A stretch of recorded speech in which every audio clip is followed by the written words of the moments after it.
வீரப்பனை ஏதோ ஒரு வழி பண்ணணும். இவன் கட்டுக்குள்ளக்கிறோம் நல்லா வழி பண்ணி ஒன்று விடக்கூடாது.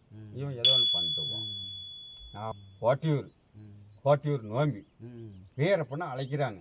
பொறாமப்பட்டவனையும் அழைக்கிறாங்க. வீரப்பா, நீ எங்கள் நோம்பிக்கு சந்தோஷமாக வரணும். நாம் எல்லாமே சந்தோஷமாக அந்த கோயிலில் ஆட்டம் ஆடணும். எல்லாம் அப்படின்றாரு. சந்தோஷமாக வரணும். இவர் கையெடுத்து தொட்டு கும்பிட்டு கூட்டிக்கிட்டு போய் எல்லாம் ஆட்டம் ஆடினங்க எல்லாம் சேர்ந்துக்கிட்டு நாங்கள்லாம் சின்னது பெருசெல்லாம் குதிப்போங்க. அவங்க ஆட்டம் வாத்திக்காரன் வாத்தி அடிக்கிறான். அந்த மணி ஆச்சு. சாப்பாட்டுக்கு கூட்டிட்டு பாருங்க வீரப்பண்ண அப்படின்னாங்க. சாப்பாட்டுக்கு கூட்டிகிட்டு போய்க்கிறாங்க. சாப்பாட்டுக்கு கூட்டிகிட்டு போனவங்க என்ன பண்ணிவிட்டாங்க, சீசாக்காயை அரைச்சிருக்கிறாங்க. இவங்க சாப்பாட்டுலேயே அவருக்கு சீசாக்காயை அரைச்சி வச்சா தானே.